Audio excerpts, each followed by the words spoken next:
Hi, and welcome to Campus Mortgage, the mortgage industry's leading provider of underwriting, processing, quality control, servicing, and closing training. Before we get started, please take a moment to read Campus Mortgage's disclaimer and keep in mind the information contained in this video is time sensitive and subject to change without notice. Now let's get started. Today, we will be discussing part 3 of a 3-part video series, which covers the difference between a Fannie Mae cash-out refinance and a limited cash-out refinance transaction. In parts 1 and 2, we defined what a limited and a cash-out refinance is. Part 2, we went over a delayed financing, which is a cash-out refinance option. And so now let's look into some more specific refinance options. The first step will be the student loan cash out refinance. So this is a transaction that Fannie Mae offers that allows borrowers to get some of their student loan debt paid off. So what this is, it allows for the payoff of student loan debt through a refinance transaction with limited cash out refinance pricing.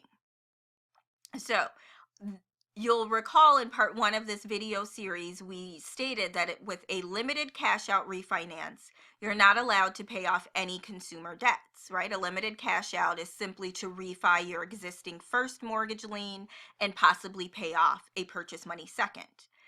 A cash out refinance allows for you to pay off more debts. However, a cash out refinance has lower LTV limits. In addition to that, we stated they're slightly riskier, so the pricing is usually higher for a cash out refinance.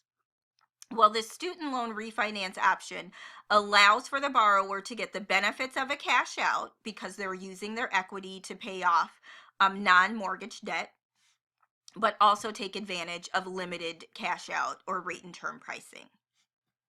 So it's a debt consolidation refi without that cash out loan level price adjustment.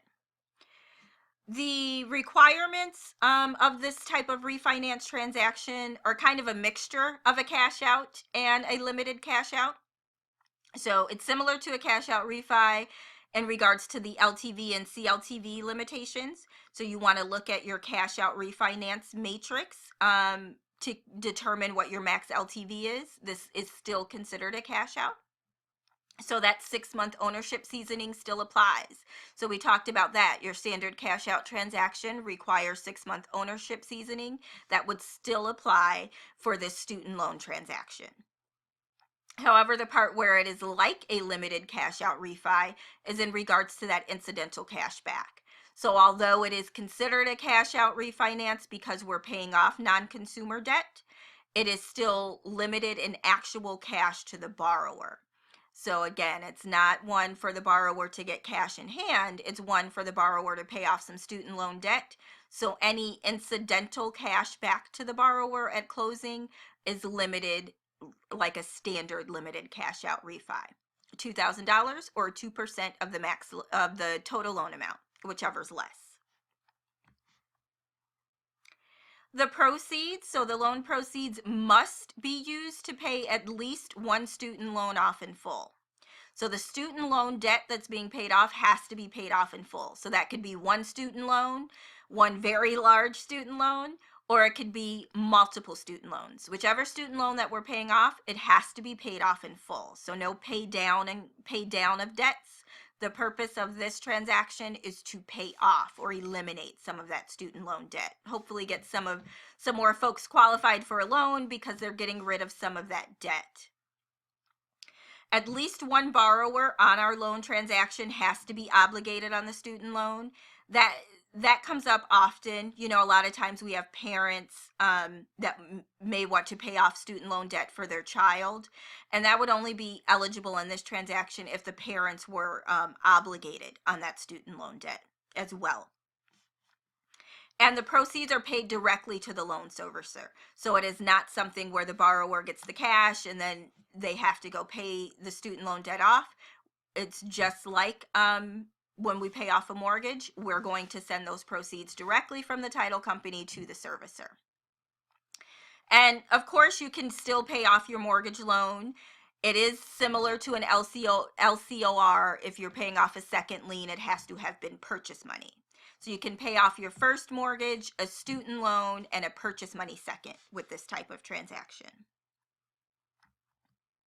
Next up would be if you want to buy out a joint owner of a property. So this is something just to take note of in case it comes up, that a borrower can take out equity on a home to pay off a joint owner so they can become sole owner of the property and still consider that transaction an LCOR. So although there is equity being taken out, it is not cash in hand to the borrower. It goes directly to the joint owner that's being bought out. This is very common for a divorce settlement or a business dissolution. So if two business partners owned a property together, one of them could refinance to take some of that equity and buy out the other. It is considered an LCOR if the subject property was owned by the same individuals for at least 12 months. So if those two individuals own the property for many years, they can take advantage of that LCOR pricing and LTV limits in order to do a refinance to buy out the other. Any of these transfer terms, so any buyout agreements, divorce agreements, must be in writing and specify how the proceeds should be paid out. So it should specify that owner number 2 should receive $50,000 to relinquish all rights.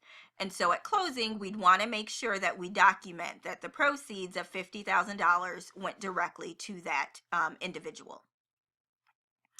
There can be no other cash out directly to the borrowers on the transaction. So although there is equity again being taken out like a cash out refinance, it is not intended to put cash in hand to the borrower.